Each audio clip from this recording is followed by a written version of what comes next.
Rain poured relentlessly that gray Portland morning, as if the sky itself was mourning with me.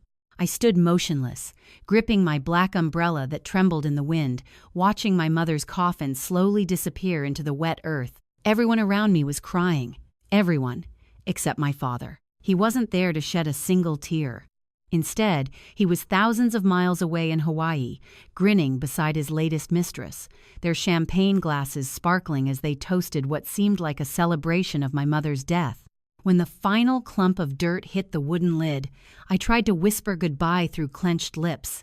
That night, thunder rolled across Portland as I sat alone in my apartment, staring at faded photographs of her. Then my phone buzzed. "I'm still alive. Come to the cemetery now." The message came from my mother's phone number. My throat constricted and ice shot through my veins. With shaking hands, I grabbed my keys and ran to my car, pulse hammering violently. I couldn't tell if I was heading toward a miracle or straight into madness. I'm Grace Miller, and until a week ago, I believed my world was normal. I lived in a small apartment overlooking the Willamette River, worked as a freelance designer, and had a mother who called every Sunday just to remind me to eat breakfast. I used to roll my eyes at her texts. "Take your vitamins, sweetheart. Don't skip dinner again."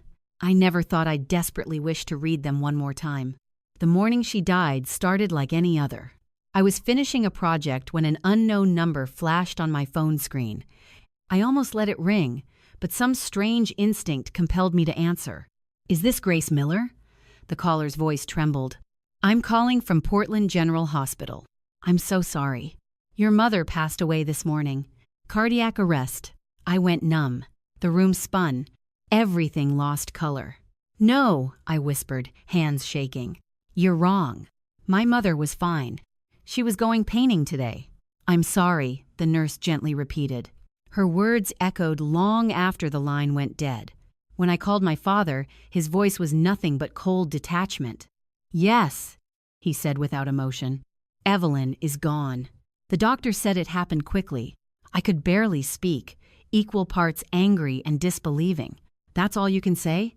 He sighed. "Grace, she's dead. Cry if you need to, but don't make a scene. I'll handle the paperwork."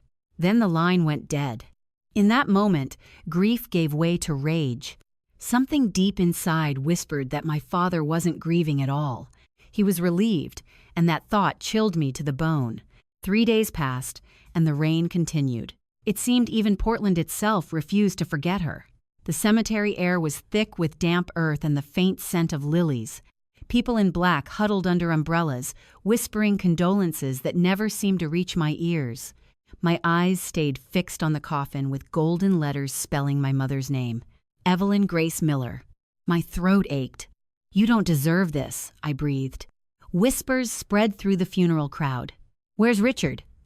Her husband didn't come. Shameful. I clenched my fists until they hurt. The night before, my father had sent a text, busy with overseas business. Handle the funeral arrangements. No apology. No remorse. Just business. As the priest began speaking, my legs trembled. My cousin's daughter, little Ava, tugged my sleeve. "Aunt Grace," she whispered. "If Grandma's in heaven, can she see us?" I knelt beside her, tears choking my voice. "Yes, sweetheart, she can see us. She's watching right now." A sudden gust blew away my umbrella as the coffin sank into the earth. The priest's words mingled with the steady rainfall. Each drop hit the ground like a heartbeat that would never answer mine again. When everyone else left, I remained alone, kneeling in mud before the grave. "Mom," I whispered, "if there's any justice in this world, he'll pay for what he's done." "I promise."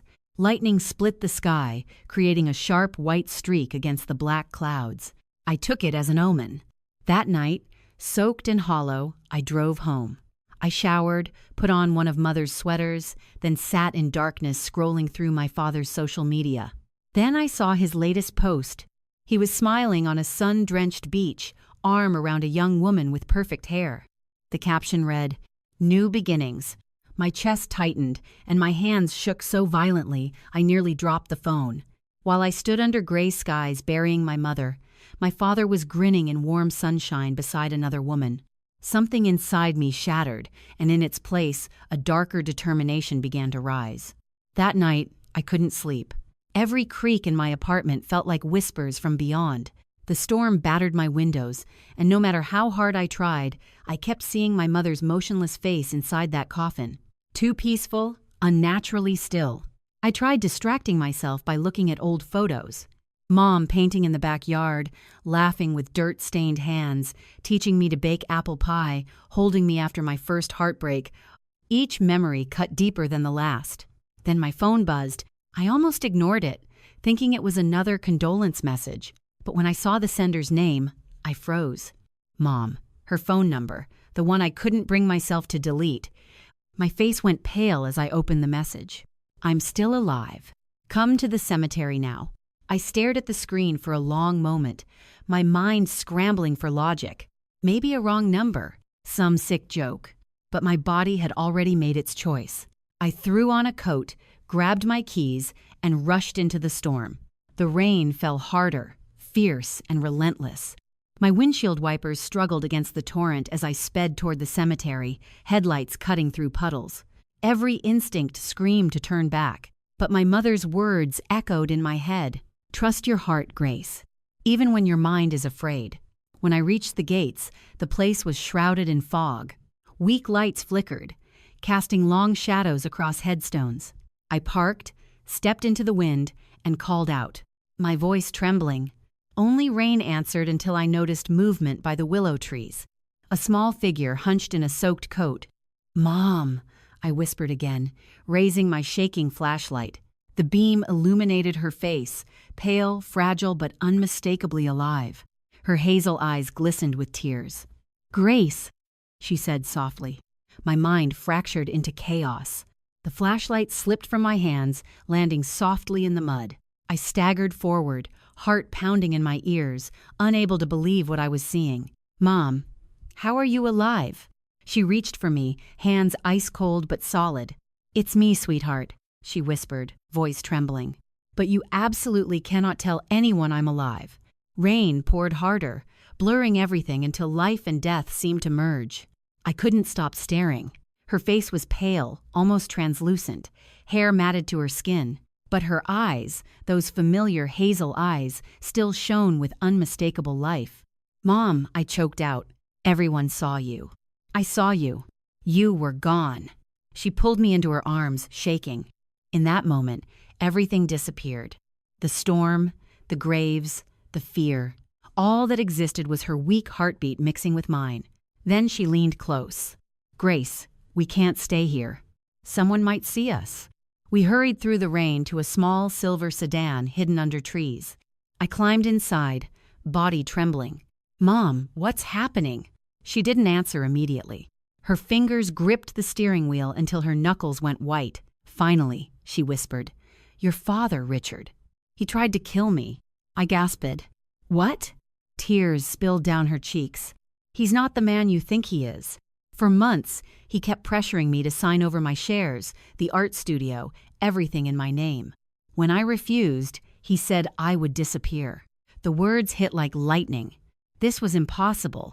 I stammered, He's your husband, my father. Her voice shook. He's a businessman, Grace.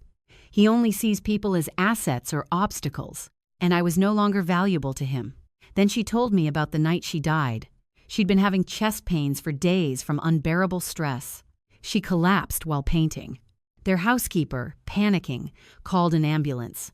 At the hospital, my father arrived not with worry, but with a stack of papers. He wanted her to sign them before she became too weak to hold a pen. When she refused, he left without another word. But Mom wasn't alone. A former student of hers, Martha, happened to be a nurse there. Weeks earlier, Martha had noticed bruises on Mother's arms and sensed something was wrong. She helped me, my mother whispered. Martha altered the medical records, made everyone think my heart had stopped. The body people saw wasn't mine. It was a mannequin. I covered my mouth. You faked your death. Tears streamed down her face. It was the only way to survive, Grace. I thought you'd be safe when I disappeared, but when I saw what he posted about new beginnings, I knew he wouldn't stop. He'll take everything, including you. My heart pounded louder than the storm. Then we stop him first. Her eyes widened. No, Grace. You don't understand what he's capable of." "I do," I said quietly. "That's why we have to bring him down." For a moment, she looked at me like she was seeing someone completely new, not her daughter, but an equal ready to fight. Then she nodded slowly.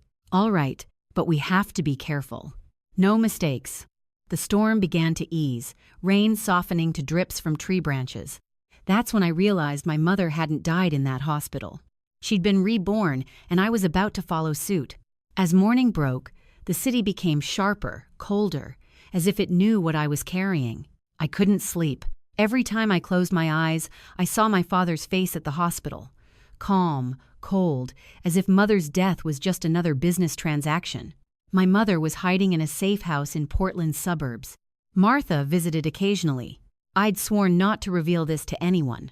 Not my best friend, not the police. Not yet. But patience was never my strength. At 8 a.m., my father called. His tone was light, almost cheerful. "Dear Grace, today we'll finalize your mother's estate proceedings. I just need your signature on a few documents." I gripped my hand until my nails dug into my palm. "Documents?" "Just routine paperwork," he said smoothly. "Nothing to worry about."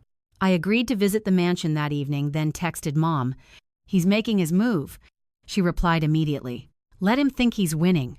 That evening, the house I grew up in suddenly felt alien, like a stranger's home wearing the skin of my childhood.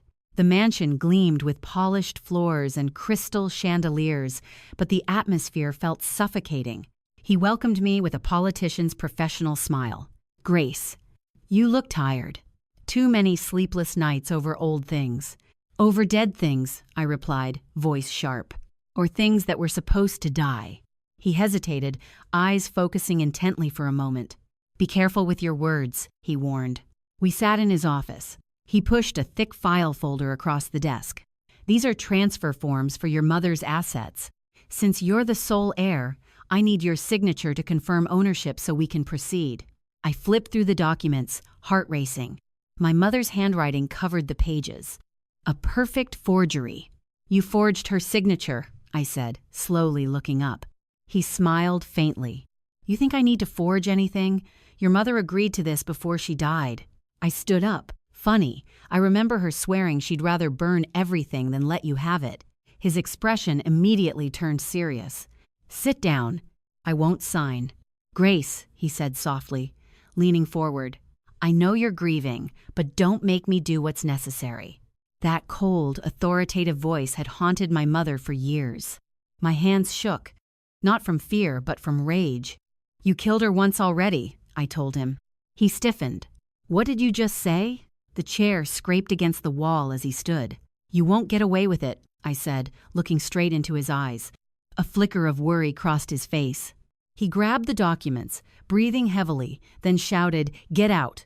I turned toward the door, but in the office mirror, I caught the gleam of a small safe behind his desk, its keypad partially hidden by a family photo.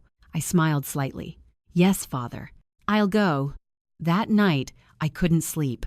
After midnight, I let myself into his office using an old spare key I'd kept from childhood. The safe opened on the third try. Of course, his password was my mother's birthday. Inside were bank records, wire transfers to offshore accounts, forged contracts, and a single USB drive. I copied everything to my hard drive and left as silently as I'd arrived. When I reached my car, my hands were shaking violently. I texted Mom. "Got it." Her response appeared almost instantly. "But be careful, Grace. He'll know soon." Just as I sent the message, another arrived from an unknown number. "Grace, you think I wouldn't notice? It was him, my father.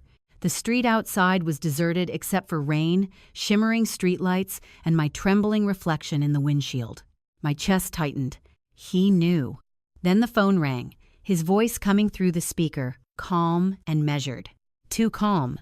You were always smart," he said, "but you seem to forget who taught you how to lie." I tried to keep my voice steady. "You don't scare me." He chuckled softly. "Don't I? Come home, Grace. We'll talk. Otherwise, I'll make you regret stealing from me." "Stealing?" I shot back. "You mean evidence?" Silence.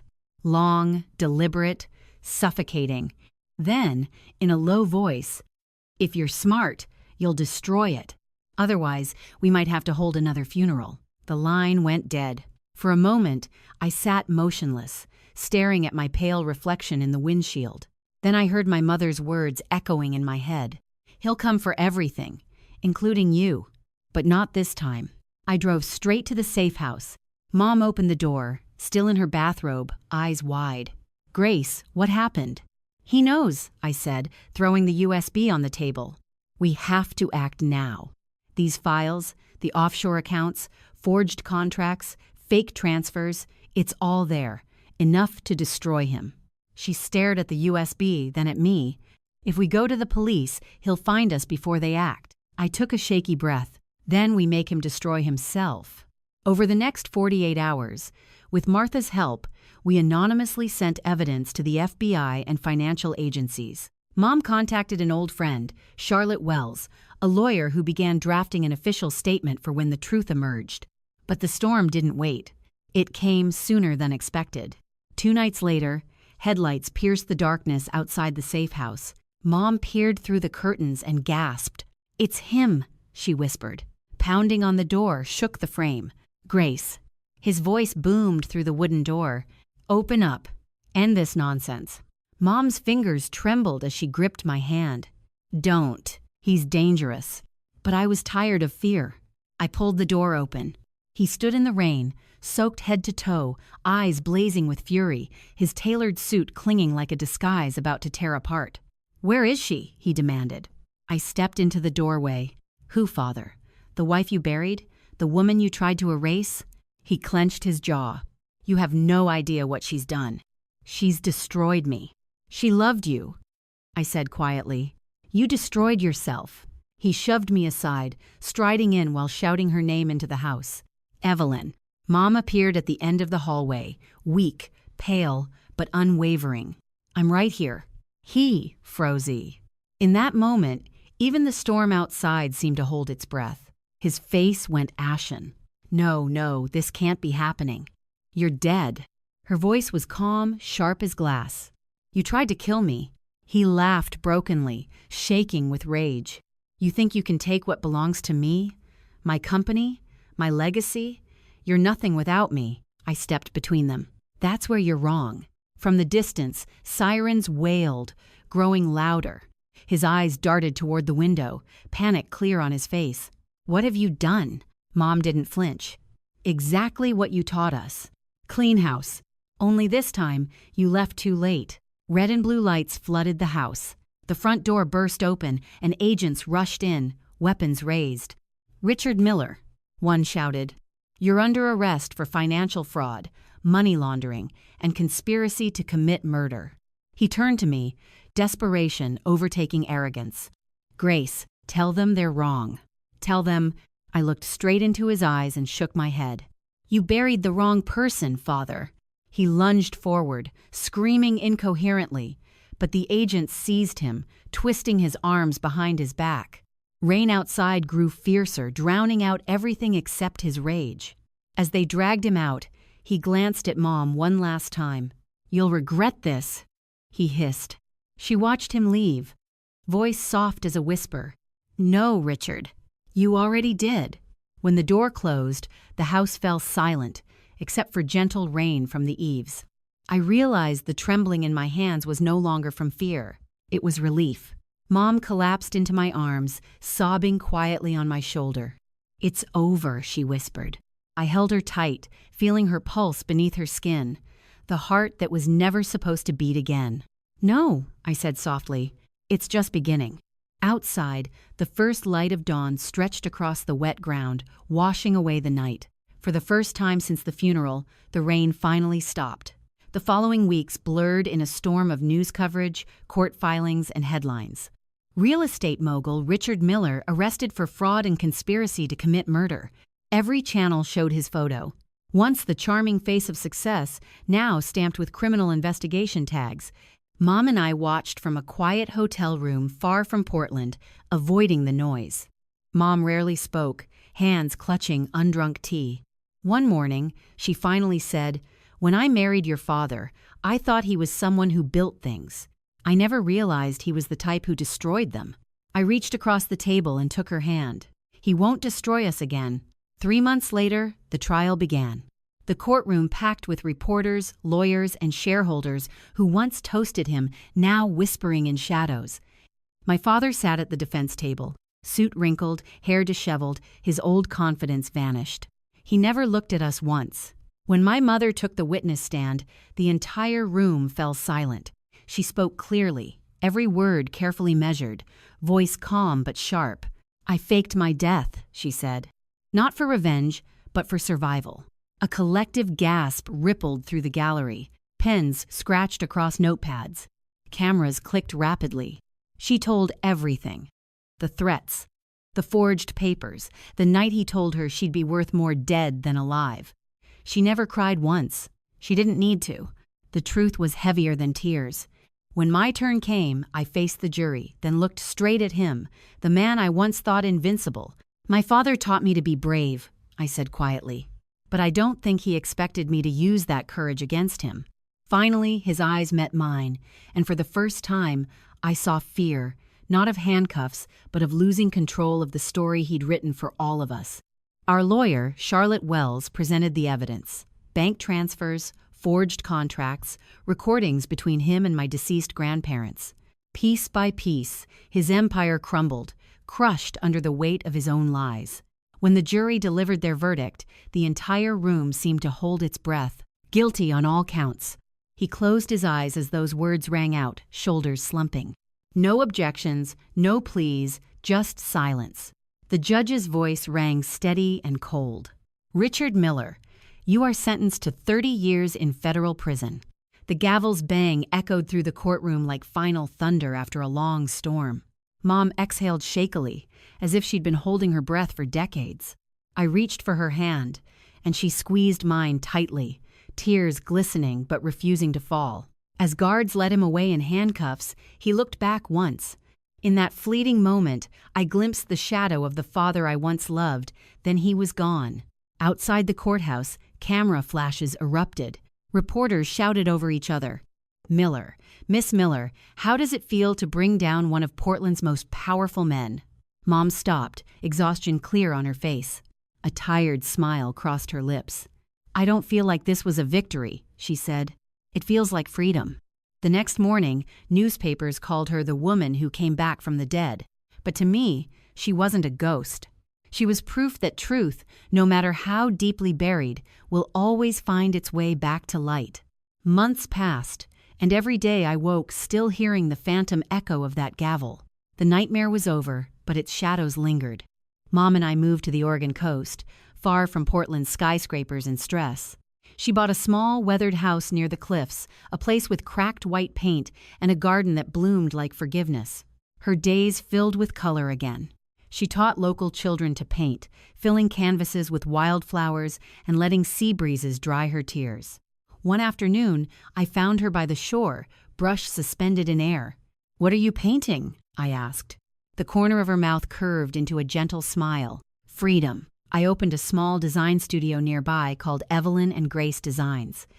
It wasn't just a business, it was a promise. We would create something real, something that couldn't be bought, sold, or betrayed. Life gradually became peaceful, with quiet mornings, fresh sea air, and the tranquility they finally felt. But sometimes the past still whispered. Reporters wrote letters. Investors offered money to buy her story. She always refused. "I don't need to relive that anymore," she'd often say. "I just need to live." On a golden afternoon, as the sun set behind waves, we sat together on the porch, holding warm teacups, surrounded by the scent of salt and damp earth. I looked at her. The question that had haunted me for months finally surfacing. "Mom," I said quietly, "I never asked who sent that message the night you returned. The one that brought me to the cemetery." She turned toward the horizon, eyes catching the last rays of light. "I didn't do that," she said softly. I frowned. "What do you mean? The message came from your phone number." Mom shook her head. "My phone was dead, Grace. Martha had taken it that night. I didn't have it for hours." We both fell silent. Only the steady sound of waves against rocks broke the quiet. A cold sensation crept through me, not from fear, but from something deeper, almost sacred. Maybe fate itself had sent that message, refusing to let a lie exist without being challenged. Mom reached across the small table and took my hand. "Whatever it was," she said softly, "it saved us." I smiled despite my aching throat. "No, Mom, you saved us."